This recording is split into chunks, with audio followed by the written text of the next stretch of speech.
नमस्कार दोस्तों, जय हिंद, वंदे मातरम। स्वागत है आपका अपने यूट्यूब फैमिली शिक्षकों के परिवार जायसवाल कोचिंग सेंटर पर, पावर्ड बाई शिक्षा ही प्रकाश है। दोस्तों, बात करेंगे सीटेट जुलाई में। आज हम बुद्धि इंटेलिजेंस के टॉप 50 क्वेश्चंस की बात करेंगे, साथ ही साथ ट्रिक के साथ जो भी सिद्धांत हैं उनको भी बताएंगे। बिना याद करे आप सिद्धांत को कैसे पहचान पाएँ। तो एग्जाम के पहले जो ये गोल्डन वीडियो आप सभी के लिए होने वाला है, तो आप सभी लोग तैयार हो जाइए टॉप 50 क्वेश्चन अटेंड करने के लिए। तो चलिए, सभी का स्वागत अभिनंदन है। प्रत्येक मेरे सभी भाइयों की प्यारी प्यारी बहनें गृहिणी जिनका सपना है सीटेट एग्ज़ाम को फतेह करना, टीटी एग्ज़ाम को फतेह करना, तो बुद्धि से संबंधित हम टॉप 50 क्वेश्चंस लेकर आए हैं। तो क्या आप सभी लोग तैयार हैं ये टॉप 50 क्वेश्चंस को अटेंड करने के लिए? तो चलिए शुरुआत करते हैं, जिसमें से पहला प्रश्न आपके स्क्रीन पर है। प्रश्न पूछा गया कि बच्चे की बुद्धिलब्ध 90 से 110 के मध्य है, तो वह किस कैटेगरी पर आएगा? सामान्य बुद्धि, प्रखर बुद्धि, उत्कृष्ट बुद्धि या प्रतिभाशाली? तो आप सभी लोग जानते हैं, सभी ज्ञानी सर्वव्याख्याता लोग हैं, भावी अध्यापक अध्यापिकाएं हैं। जब भी आप 91 से लेके 109 के मध्य जो भी आपके बुद्धिलब्ध पूछी जाती है, वह सामान्य ही बुद्धिलब्ध कहलाएगी। जी हाँ, ये आपको ध्यान रखना है। तो एग्जाम के लिए गोल्डन वीडियो है, गोल्डन अपॉर्चुनिटी है आप सभी के लिए। चलिए बात करते हैं, सेकंड प्रश्न की बात कर लेते हैं। दूसरा प्रश्न आपके स्क्रीन पर क्या कह रहा है कि बाल मनोविज्ञान के आधार पर कौन सा कथन सर्वोत्तम होगा? सारे बच्चे एक जैसे होते हैं, प्रत्येक बच्चा विशिष्ट होता है, कुछ बच्चे विशिष्ट होते हैं, कुछ बच्चे एक जैसे होते हैं। तो आप सभी लोग एक शिक्षक हैं, अध्यापक अध्यापिका बनने जा रहे हैं, तो आपके अकॉर्डिंग देखा जाए यहाँ पे जो सही आंसर होगा वह कौन सा होगा? देखिए, बाल मनोविज्ञान के आधार पर अगर सर्वोत्तम प्रश्न पूछ रहा है, तो एक शिक्षक के लिए प्रत्येक बच्चा जो होता है वह विशिष्ट होता है। Second option is the right answer. No doubt सारी चीज़ें आप समझ पा रहे होंगे। आई होप सभी लोग समझ गए होंगे। बात करेंगे अगले प्रश्न की। अगला प्रश्न है, बच्चे के निःशुल्क एवं अनिवार्य शिक्षा का अधिकार अधिनियम कितने वर्ष के बच्चे के लिए लागू होता है? तो सभी मेरे प्यारे मित्र जानते हैं, जब भी निःशुल्क अनिवार्य शिक्षा अधिनियम की बात की जाती है, आरटी एक्ट 2009 की बात की जाती है, तो 6 से लेकर 14 वर्ष तक के बच्चों के लिए इस शिक्षा अधिकार अधिनियम के तहत बच्चों के लिए निःशुल्क और अनिवार्य शिक्षा का अधिकार अधिनियम बनाया गया है। तो 6 से लेकर 14 वर्ष तक के बच्चों की बात कर रहे हैं। अगला प्रश्न है, शिक्षक को ज्ञान होना चाहिए। देखिए, शिक्षक को किसका ज्ञान होना चाहिए, सभी लोग बताइए। अध्यापन विषय का, बाल मनोविज्ञान का, शिक्षा संहिता का, या अध्यापन विषय एवं बाल मनोविज्ञान दोनों का ज्ञान होना चाहिए?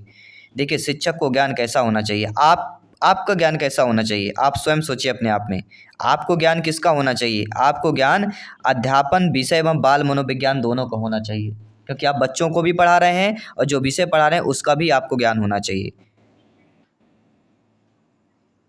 आई होप सभी लोग अच्छे तरीके से समझ पा रहे होंगे। आइए बात करते हैं आपके अगले प्रश्न की।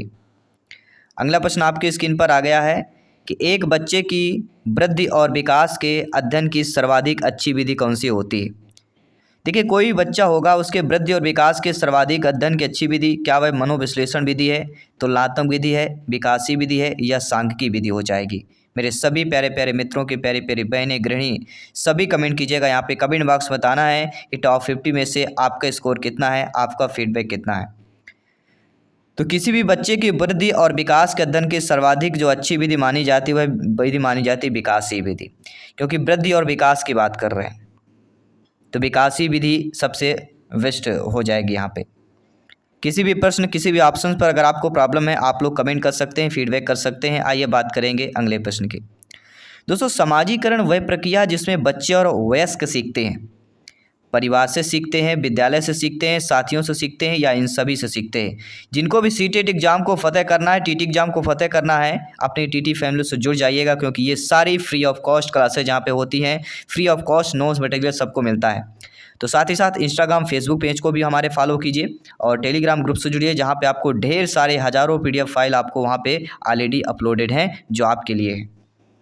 तो समाजीकरण की ऐसी प्रक्रिया जिसमें बच्चे और वयस्क दोनों सीखते हैं, तो परिवार से भी होगा, विद्यालय से भी होगा, साथी, ये सारे हो गए, क्योंकि समाज में परिवार, विद्यालय, साथी सब कुछ आ जाते हैं, इसलिए D option is the right answer.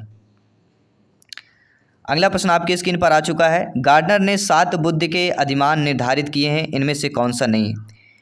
देखिए, गार्डनर की बात करते हैं जिन्होंने स्थान संबंधी बुद्धि का अधिनियम निर्धारित किया, अंतर्वैयक्तिक बुद्धि का अधिनियम का निर्धारित किया, भाषात्मक बुद्धि का निर्धारित किया, लेकिन भावात्मक बुद्धि का निर्धारित नहीं किया है। इसलिए according to question right option number B. कोई भी डाउट हो बेफिक्र आप लोग कमेंट कर सकते हैं, फीडबैक कर सकते हैं। आइए बात करेंगे आपके अगले प्रश्न की। अगला प्रश्न बहुत इंटरेस्टेड दोस्तों दिया गया है कि सहयोगात्मक राजनीति की किस श्रेणी में महिलाएं निम्न से संबंधित नहीं होती। अब देखिए, इस प्रश्न को समझ लीजिएगा, इस लाइन को समझ लीजिएगा, सारे क्वेश्चन आप समझ जाएंगे। सहयोगात्मक राजनीति की श्रेणी में महिलाएं निम्न संबंधित नहीं हैं, तो ये जानना जरूरी है कि जो सहयोगात्मक राजनीति होती है उसमें किस श्रेणी में महिलाएं संबंधित होती हैं। उसमें स्वीकार्यता होता है, क्रांति होती है, अनुकूलन होता है, लेकिन प्रतिरोध नहीं होता। इसलिए सहयोगात्मक राजनीति की प्रतिरोध किस श्रेणी में महिलाएं निम्न से संबंधित नहीं होती, तो प्रतिरोध से संबंधित नहीं होती। नो डाउट सभी लोग समझ गए होंगे। ठीक है, आइए बात करते हैं अगले प्रश्न की। अगला प्रश्न आपकी स्क्रीन पर आ चुका है। बहुत अच्छा प्रश्न पूछा गया है कि यदि एक बच्चे की मानसिक आयु 5 वर्ष है तथा वास्तविक आयु 4 वर्ष है तो उस बच्चे की बुद्धिलब्ध क्या होगी। इसके लिए फार्मूला होता है, ऑलरेडी बता चुके हैं। इसके लिए हमारा फार्मूला होता है कि MA अर्थात मानसिक आयु, उसके बाद वास्तविक आयु और उसमें 100 में गुणा कर देना है। 4 क्यों काटेंगे, 25 आएगा, 25 पंचे 125 होता है। तो किसी भी बच्चे की मानसिक आयु 5 वर्ष है और उसकी वास्तविक आयु 4 वर्ष है। वास्तविक मतलब जो उसकी 4 वर्ष का बच्चा है लेकिन बुद्धिलब्ध उसकी 5 वर्ष बच्चे के समान है, यानी 1 वर्ष आगे कह रहा है, तो उसकी बुद्धिलब्ध अधिक हो जाएगी। इसलिए 125 इज़ द राइट आंसर। और फार्मूला जो हमने बताया है उस फार्मूले से कोई भी बुद्धिलब्ध आप IQ निकाल सकते हैं, जिनमें आपका MA हो, CA हो, यानी मानसिक आयु, वास्तविक आयु, या IQ दिया रहता है, मानसिक वास्तविक आयु निकालना होता है, तो दोनों चीज़ें आपकी निकल आती हैं। अगला, विद्यालयी क्षेत्र में रचनात्मक निर्धारकों को जानने के लिए इनमें से कौन सा उपागम नहीं होगा। देखिए, ये जानना जरूरी है आप सभी के लिए कि विद्यालय क्षेत्र में रचनात्मक निर्धारकों को जानने के लिए कौन सा उपागम है, जिसमें आपका वार्तालाप कौशल होता है, परियोजनाकार होता है, मौखिक प्रश्न होते हैं। ये तीनों ऐसे ऑप्शन हैं जो विद्यालयी क्षेत्र में रचनात्मक निर्धारकों के लिए जानने के लिए उपागम होते हैं। लेकिन एक बहुविकल्पी जो प्रश्न होता है यह विद्यालयी क्षेत्र में रचनात्मक निर्धारकों के जानने के लिए उपागम नहीं होता है, इसीलिए यही तो पूछा जा रहा है। तो अकॉर्डिंग टू क्वेश्चन हमारा बी ऑप्शन यहाँ पे सही हो जाएगा। तो नो डाउट सारी चीज़ें आपकी क्लियर हो गई हैं। आइए बात करते हैं अगले प्रश्न की। अगला प्रश्न है कि मनोविज्ञान शिक्षा का आधारभूत विज्ञान है, यह किसने कहा है। स्टेटमेंट सभी को पता, परिभाषाएं पूछी जाती हैं। तो मनोविज्ञान शिक्षा का आधारभूत विज्ञान है, किसने कहा है, आपके स्कनर ने कहा है, नोट कर लीजिएगा। इसके बाद बात करते हैं अगले प्रश्न की कि आधुनिक मनोविज्ञान का अर्थ क्या होता है। आधुनिक मतलब जो अब का चल रहा है, 19वीं सदी का जो चल रहा है मनोविज्ञान, इसका अर्थ क्या होता है। मन का अध्ययन, आत्मा का अध्ययन, शरीर का अध्ययन या व्यवहार का अध्ययन। कहते हैं ना, हमेशा अपनी ज़िंदगी में व्यवहार बना के चलना चाहिए, क्योंकि पैसा कमा सकते हैं लेकिन व्यवहार भी कमा सकते हैं, लेकिन एक बार अगर चला जाए तो दोबारा व्यवहार कमाना बहुत कठिन होता है। पैसे तो आप फिर भी कमा सकते हैं। तो आधुनिक मनोविज्ञान का अर्थ ही होता है व्यवहार का अध्ययन। D option is the right answer. आइए बात करते हैं अगले प्रश्न की। हिंदी अक्षरों को बालक की साउ में पहचानने लगता है। ये सारे बुद्धि इंटेलिजेंस से संबंधित आपके प्रश्न हैं। हिंदी का कोई अक्षर है, बालक की साउ में पहचानने लगेगा। 3 वर्ष, 4 वर्ष, 5 वर्ष, 6 वर्ष कि ये का लिखा हुआ है, ये खा लिखा हुआ है, ये अंगा लिखा हुआ है, ये 4 चम्मच लिखा हुआ है। बच्चा की साउ में पहचानने लगता है। हिंदी के अक्षर तो यही कहलाएंगे।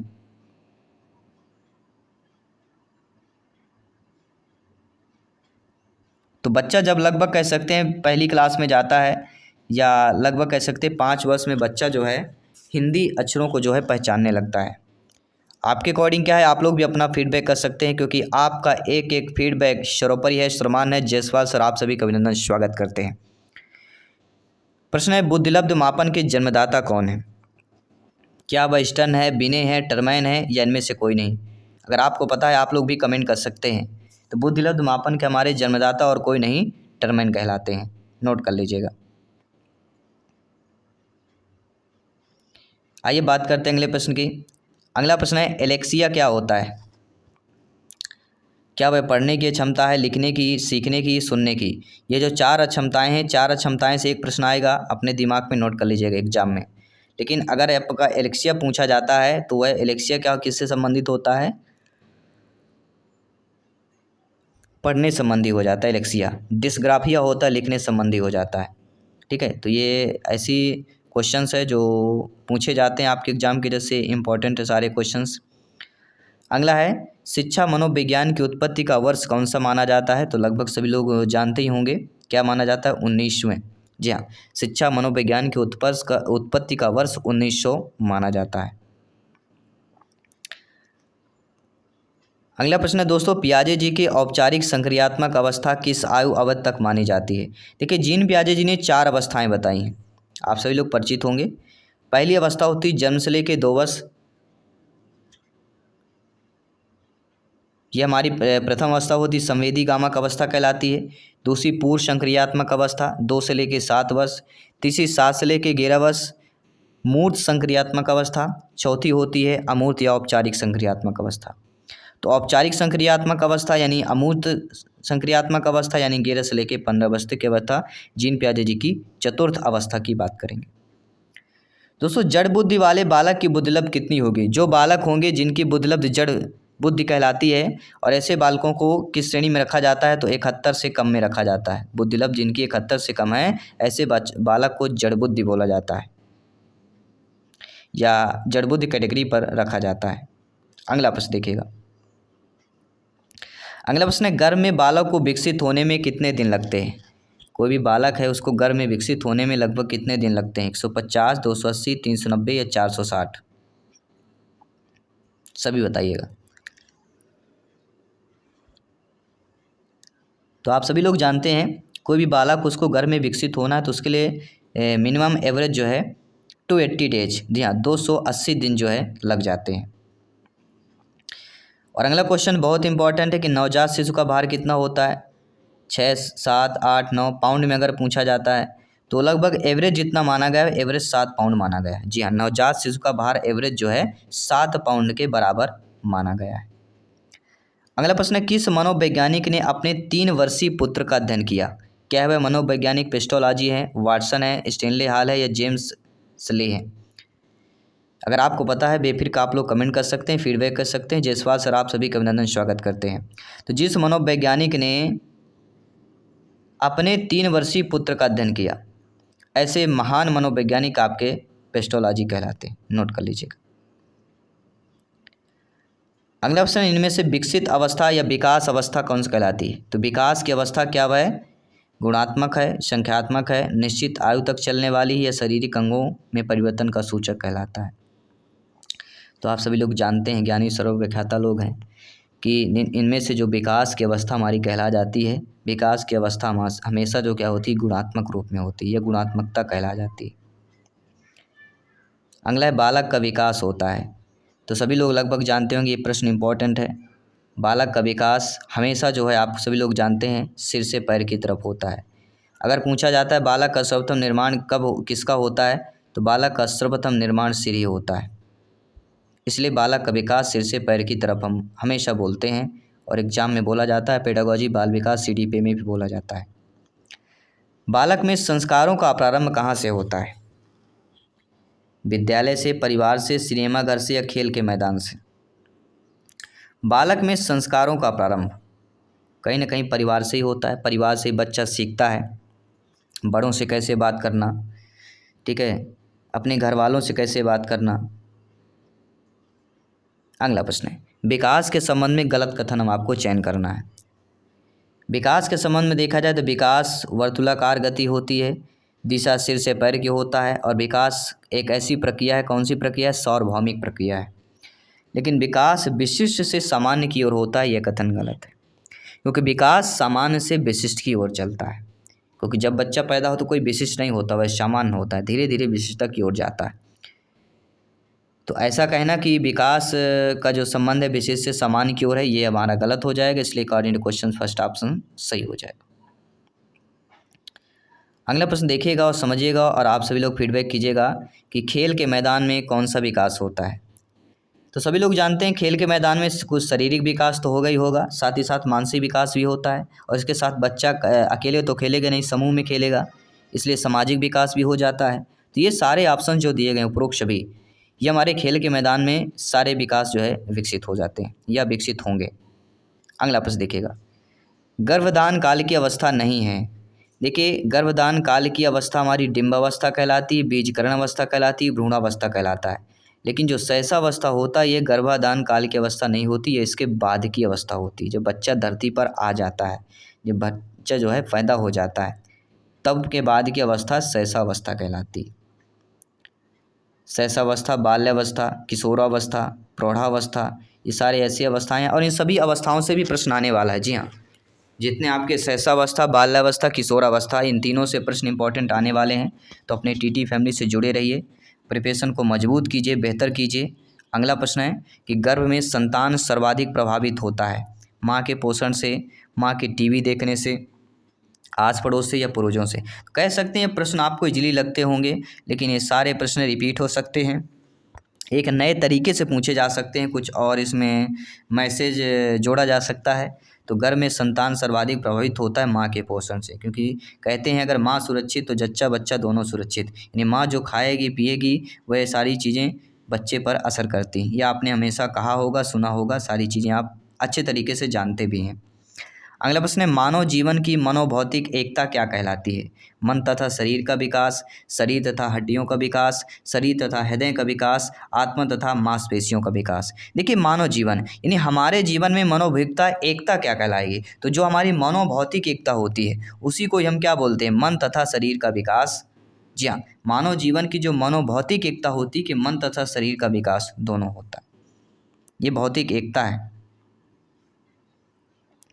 2 से लेके 5 वर्ष की आयु क्या कहलाती है बच्चे की। शैशवावस्था, बाल्यकाल, उत्तर बाल्यावस्था या किशोरावस्था। देखिए, बाल्यावस्था जो होती है वह 6 से लेके 12 वर्ष तक होती है। उत्तर बाल्यावस्था 9 से लेके 12 वर्ष तक होता है। पूर्व बाल्यावस्था 6 से लेके 9 वर्ष तक होता है। और किशोरावस्था जो होता है 12 से लेके 18 वर्ष तक होता है। इसलिए शैशवावस्था की अवधि 2 से 5 वर्ष हो जाएगी, वह हमारी शैशवावस्था की अवधि कहला जाएगी। अगला, गर्भ में सर्वप्रथम निर्माण होता है। तो हमने क्या बताया था कि बच्चे का विकास कहाँ से होता है, सिर से पैर की तरफ होता है। इसलिए गर्भ में भी सर्वप्रथम निर्माण सिर का ही होता है। बी ऑप्शन इधर ऑलरेडी आप लोगों का सही हो जाएगा। आइए बात करते हैं अगले प्रश्न, प्यारे प्रश्न की बात कर लेते हैं। बालक के सिर एवं मस्तिष्क का सर्वाधिक विकास किस अवस्था में होता है। प्रौढ़ावस्था, शैशवावस्था, किशोरावस्था या बाल्यावस्था में होता है। सभी कमेंट कीजिएगा।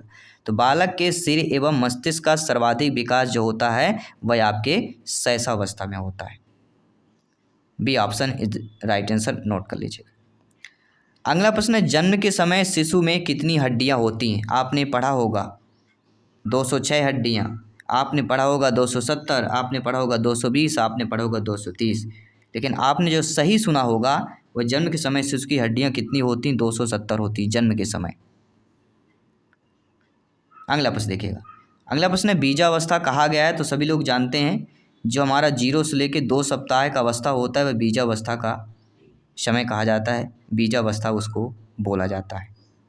अगला प्रश्न देखिएगा। अगला प्रश्न हमारा स्क्रीन पर आ चुका है कि बालक अपनी माँ को पहचानना प्रारंभ कर देता है 6 माह, 8 माह, 9 माह या 3 माह में। तो आप सभी लोग जानते हैं बालक अपनी माँ को पहचानना कब से प्रारंभ कर देता है, जब बच्चा 3 मंथ का होता है। 3 माह का बच्चा जब हो जाता है तो वह अपनी माँ को जो है पहचानना शुरू कर देता है। फिर धीरे धीरे अपने परिवार फैमिली को पहचानना शुरू कर देता है। अगर आप अक्सर देखे होंगे बच्चा ऐसा होता है घर परिवार में किसी एक के शख्स के पास जो है हमेशा चला जाता है, उससे ज़्यादा लाड प्यार होता है, उससे ज़्यादा जानता पहचानता है। परिवार में एक शख्स ऐसा होगा, कितना ही बच्चा रो रहा होगा लेकिन उस शख्स के पास जाएगा बच्चा शांत हो जाता है। तो बच्चा जो है उस व्यक्ति से ज़्यादा प्रभावित होता है, जानना पहचान उसकी ज़्यादा हो जाती है। अगले प्रश्न की बात करेंगे दोस्तों। बालक जो है ज़मीन पर से अपने पसंद की वस्तु उठा लेता है, आपके अनुसार उस बालक की आयु क्या होगी। यानी बच्चे को बोला जाए आपका जो मन पसंद हो उठा लो, खेलो कूदो, खाओ पियो, तो उस बच्चा जो है किस आयु पर होगा जो बच्चा अपनी मन पसंद की वस्तु उठा ले सकता है। क्या वह आयु 12 से 13 माह है, 5 से 6 माह है, 3 से 4 माह है या 8 से 9 माह का है।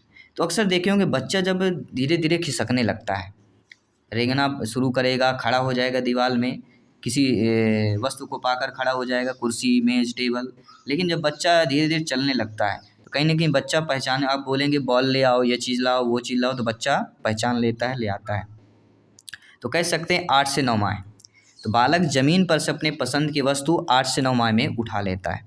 वह जानने लगता है, पहचानने लगता है कि मुझे ये वस्तु चाहिए, मुझे ये वस्तु अच्छी लगती है। ठीक है। इसके बाद हम बात करेंगे प्रश्न की कि बालक के जन्म के समय शिशु के मस्तिष्क का भार कितना होता है। जी हाँ, एक बच्चे के मस्तिष्क का भार कितना होगा? 300 ग्राम, 350 ग्राम, 400 ग्राम या 450 ग्राम हो जाएगा। तो आप सभी लोग जानते हैं बालक के जन्म के समय शिशु के मस्तिष्क का अगर भार पूछा जाता है तो वह दोस्तों हो जाएगा 350 ग्राम। जन्म के समय यहाँ पे अगर पूछा जाता है, और कई बार ये प्रश्न आपका पूछा भी गया है, रिपीट भी हुआ है। अगला प्रश्न आइए आप देखते हैं स्क्रीन पर। दोस्तों, सीखने का आदर्श काल माना गया है, क्या वह आपका शैशवावस्था है, बाल्यावस्था है, किशोरावस्था है, या आपका वह प्रौढ़ावस्था हो जाएगा? तो आप सभी लोग जानते समझते हैं, ज्ञानी सर्वव्याख्याता लोग हैं, भावी अध्यापक अध्यापिकाएं हैं, कि सीखने का आदर्श काल माना गया है जब बच्चा सीखने लगता है। और सबसे अच्छा बेहतर तरीके से बच्चा कब सीखता है? तो वह बच्चा दोस्तों सबसे बेहतर और अच्छे तरीके से शैशवावस्था में ही सीखता है। जब जब बच्चा 0 से लेकर 5 वर्ष तक की अवस्था में होता है, इस अवस्था में बच्चा बेहतर तरीके से सीखते हैं, इसलिए इसको सीखने का आदर्श काल माना जाता है। क्योंकि जो चीज़ें आप इस अवस्था में बच्चे को सिखाएंगे वही बच्चा आगे सीखता है, समझता है। अगला प्रश्न देखिएगा। दोस्तों, कल्पना जगत में विचरण होता है। देखिए, कल्पना जगत में विचरण कब होता है? शैशवावस्था, किशोरावस्था, बाल्यावस्था या शैशवावस्था किशोरावस्था दोनों की बात कर रहे हैं। तो कल्पना जगत में अगर विचरण की बात हो रही तो कहीं ना कहीं शैशवावस्था, किशोरावस्था दोनों अवस्थाओं की बात हो जाती है। इसलिए D option according to question आप लोगों का सही हो जाता है। ठीक है, नो डाउट सभी लोग समझ गए होंगे। आइए बात करते हैं अगले प्रश्न की। दोस्तों, एक बालक पड़ोसी के घर में अपनी माँ की गोद में खेलता हुआ सो जाता है। उसकी माँ के द्वारा उसके पड़ोसी के यहाँ बिस्तर पर सुलाते हुए रोना प्रारंभ करा देता है। तो आपके अनुसार बालक की आयु क्या होगी? देखिए, बालक ऐसे होते हैं, सो तो जाता है लेकिन वो जिस बिस्तर में सोने लगता है उसको आदत सी हो जाती है। और आपको भी ऐसा होता होगा, जहाँ जिस रूम, जिस घर, जिस जगह में आप सो रहे होंगे तो आपको एक आदत हो जाती है, कैसा भी कितना भी हल्ला हो आप सो जाएंगे। लेकिन कभी अब दूसरे सतह जाएंगे या दूसरे जगह पर जाएंगे, सेकंड प्लेस पे किसी पर जाएंगे तो आपको नींद नहीं आती है। तो ये एक बच्चे पर भी होता है कि अपनी माँ की गोद में सो जाएगा, लेकिन धीरे धीरे मान लीजिए किसी दूसरे पर उसी पे खेलता खेलता सो जाता है, लेकिन अगर उसको वहीं सुला दिया जाए बिस्तर पे तो बच्चा रोना प्रारंभ कर देता है, ये जग जाता है। तो कहीं ना कहीं बालक जो है इसके अनुसार बालक जो है लगभग कह सकते हैं 10 माह का होगा। जी हाँ, सी ऑप्शन यहाँ पे सही हो जाए। कोई भी यहाँ पे कहानी कथन जोड़ दिया जाएगा, स्टेटमेंट जोड़ दिया जाएगा और आपसे पूछा जाएगा तो आपका जवाब वही होना चाहिए। अगला है, बालक मुख्य मुख्य रंगों की पहचान कर लेता है। यानी कह सकते हैं बालक जो है रंगों की पहचान कब से करने लगता है? जी हाँ, बालक रंगों की पहचान कब से करने लगता है? 5 वर्ष से, 2 वर्ष से, 3 वर्ष से या 4 वर्ष से करने लगता है? तो आप सभी लोग जानते हैं कि बालक रंगों की पहचान तभी करेगा जब बच्चा शब्दों को जानने पहचानने लगता है। जब बच्चा काखा गागा ABCD बोलने लगता है तो कहीं ना कहीं बच्चा जो है अवधि वह 5 वर्ष होगा। बच्चा जान जाएगा ये नीला है, पीला है, लाल है, काला है। ये नॉर्मल रंग जो 7 रंग होते हैं। अगले प्रश्न की बात करेंगे। दोस्तों, मिथ्या परिपक्वता का काल कहा जाता है, किस अवस्था को कहा जाता है? तो मिथ्या परिपक्वता का काल जो आपका होता है 6 से लेकर 12 वर्ष तक अवस्था, जिसे हम बाल्यावस्था कहते हैं। ये बाल्यावस्था को ही मिथ्या परिपक्वता का काल कहा जाता है। और एक स्टेटमेंट कथन भी है, ठीक है, उस कथन पर भी हम बात करेंगे। दोस्तों, छोटे छोटे वाक्यों को बोलना तथा 3 पहिए की साइकिल चलाना यह कार्य किस अवस्था में होता है? शैशवावस्था, बाल्यावस्था, किशोरावस्था या प्रौढ़ावस्था की बात कर रहे हैं। तो आप सभी लोग जानते हैं ऐसे छोटे छोटे वाक्यों को बोलना, 3 पहिए की साइकिल चलाना, ऐसा कार्य बच्चे में शैशवावस्था में होता है, 0 से लेकर 5 वर्ष। या कह सकते हैं जब बच्चा 3 से लेकर 4 या 5 वर्ष तक होता है तो छोटे छोटे वाक्य बोलने लगता है, जो सुनता है, पढ़ता नहीं, बोलने लगता है। जो आप बोलेंगे वही बच्चा सुनकर बोलने लगता है। अगला प्रश्न दिखेगा। कार्ल सी गैरिसन ने किस विधि का अध्ययन किया है? क्या वह आपकी क्षैतिज विधि है, लंबात्मक विधि, सांख्यिकी विधि या प्रयोगात्मक विधि की बात करेंगे? तो आप सभी लोग जानते हैं, समझते हैं कि कार्ल सी गैरिसन ने जिस विधि का अध्ययन किया है वह आपकी विधि लंबात्मक विधि। लंबात्मक मतलब कार्ल सी गैरिसन की बात कर रहे हैं। आइए बात करेंगे अगले प्रश्न की। अगला प्रश्न यहाँ पे साथियों दिया गया है कि इनमें से किस घटना की ओर बालक सर्वप्रथम आकर्षित होना प्रारंभ करता है? प्रकाश की ऐसी घटना को बच्चा देखने लगेगा, माँ की ध्वनि को या भोजन की। तो आप देखेंगे, अक्सर आप देखते होंगे कि बच्चे को जो है सर्वप्रथम आकर्षित होना, प्रारंभ या आकर्षित बच्चा प्रकाश की ओर होता है। अगर उसको प्रकाश जहाँ दिखाई देगा तो बच्चा वहाँ पे ज़्यादा देखेगा। तो सर्वप्रथम बच्चा जो है प्रकाश की घटना की ओर जो है बालक सर्वप्रथम जो है आकर्षित होता है। अगला प्रश्न देखिएगा, बालक बालिकाओं को सर्वाधिक संयोजन करना पड़ता है, कब करना पड़ता है? जब बच्चा वयः संधि काल में होता है, किशोरावस्था में होता है, शैशवावस्था में होता है या बाल्यावस्था में होता है। आप सभी लोग जानते हैं, सभी लोग कमेंट कीजिएगा मेरे प्यारे प्यारे भाइयों के, प्यारी प्यारी बहनें, गृहिणी जिनका सपना है टीटी एग्जाम को फतेह करना, शिक्षक भर्ती में अव्वल आना, अपने सिलेक्शन, अपने सपने को साकार करना। तो बालक बालिकाओं को सर्वाधिक संयोजन कब करना पड़ता है? जब बालक बालिकाएं वयः संधि काल की अवस्था में होते हैं। सभी लोग समझ गए होंगे। सभी मित्रों को जय हिंद, वंदे मातरम। साथियों सभी लोग कमेंट करते रहिएगा। बात करेंगे प्रश्न की कि बालक की जिज्ञासा को किया जाना चाहिए। देखिए प्रश्न यही होते हैं, केवल मैसेज जोड़ दे देते हैं, स्टेटमेंट कुछ और दो जाएंगे, कुछ कहानियाँ, कविता, कुछ ऐड ऐसी चीज़ें कर देते हैं जो हम जो है समझ नहीं पाते हैं। प्रश्न वही हैं, वही सारी चीज़ें, वही थ्योरी रहेगी, थ्योरी बदल नहीं जाएगी। ठीक है, तो बालक की जिज्ञासा को शांत किया जा सकता है। क्या किया जाना चाहिए? शांत किया जाना चाहिए, आपने पढ़ा भी होगा। ठीक है, सीखना एक जटिल है, सीखना एक जटिल मानसिक प्रक्रिया होगी, शारीरिक होगी, सामाजिक होगी या नैतिक हो जाएगी। ठीक, कोई भी चीज़ हमें सीखना है तो उसके लिए जटिल हमारे किससे हम सीखेंगे भैया? शारीरिक, सामाजिक, नैतिक, मानसिक। तो कहीं कहीं हमें सीखना है तो क्रिएटिविटी अर्थात माइंड, सोच, दिमाग लगाना पड़ेगा। दिमाग लगाना पड़ेगा, यानी सीखना एक जटिल मानसिक प्रक्रिया पर आ जाएगी। इसलिए हमारे यहाँ पे पहला ऑप्शन सही हो जाएगा। इसके बाद बात करेंगे अगले प्रश्न की कि भारत में बाल विकास की शुरुआत कब हुई? 1930 में, 87 में, 79 में या 90 में? 1590 में। ये कह सकते हैं सीडीबी का बेस्ट क्वेश्चन, शायद आप ना जानते होंगे जिसे। तो भारत में बाल विकास की शुरुआत दोस्तों 1930 में की गई थी। नोट कर लीजिएगा, ये सन, ये दिन, दिनांक सब कुछ आपको नोट कर लेना है। और ये 50 क्वेश्चन 50वां प्रश्न है कि विकास प्रारंभ होता है गर्भावस्था से, शैशवावस्था से, किशोरावस्था, बाल्यावस्था। देखिए विकास जो होता है जीवन पर्यंत चलता रहता है। एक होता है वृद्धि, आपने पढ़ा होगा, वृद्धि एक निश्चित समय सीमा तक होती है, इसके बाद फिर रुक जाती है। लेकिन विकास जब बच्चा जो है कह सकते हैं बच्चा के विकास जो है गर्भावस्था से ही प्रारंभ हो जाता है और जीवन पर्यंत चलता रहता है जब तक वह जीवित रहेगा। तो विकास प्रारंभ होता है गर्भावस्था से ही प्रारंभ होता है। चलिए 50 प्रश्न हमारे कंप्लीट हो चुके हैं। चलिए आप सभी के लिए एक मॉक क्वेश्चन दिए जा रहे हैं, आप सभी को एक मॉक क्वेश्चन दिया जा रहा है। इस प्रश्न का जवाब आपको कमेंट करके बताना है कि किस मनोवैज्ञानिक के अनुसार विकास एक सतत और धीमी प्रक्रिया है। जी हाँ, ऐसे कौन से मनोवैज्ञानिक हैं जिन्होंने कहा है कि विकास एक सतत और धीमी प्रक्रिया है? क्या वह कॉल्सनिक है, जीन पियाजे जी है, स्किनर हैं या हरलाक है? चार में से जो भी आपका जवाब हो, जो भी आपका फीडबैक हो, आप लोगों को कमेंट करके बताना है, फीडबैक करके बताना है। तो ये बुद्धि इंटेलिजेंस के हमने 50 क्वेश्चन जो है कंप्लीट किया। तो आई होप सभी लोग अच्छे तरीके जो है अटेंड किए होंगे। ये 50 प्रश्न बहुत इंपॉर्टेंट दोस्तों, सीटेट एग्ज़ाम की बात करें चाहे अदर टीटी एग्ज़ाम की बात करें, बुद्धि इंटेलिजेंस का जो एग्ज़ाम में पूछे जाते हैं और इसी से संबंधित पूछे जाते हैं। आगे पीछे कुछ मैसेज जैसे हमने बताया, तो कोई भी सिद्धांत, कोई ट्रिक से याद नहीं किया जा सकता, आप समझ कर ही सारी चीज़ें कर सकते हैं। तो आई होप सभी लोग समझ पाए होंगे। आइए मिलते हैं आपकी अगली क्लास पर डेली 7 PM पर। सभी मित्रों को जय हिंद, वंदे मातरम। धन्यवाद सभी का।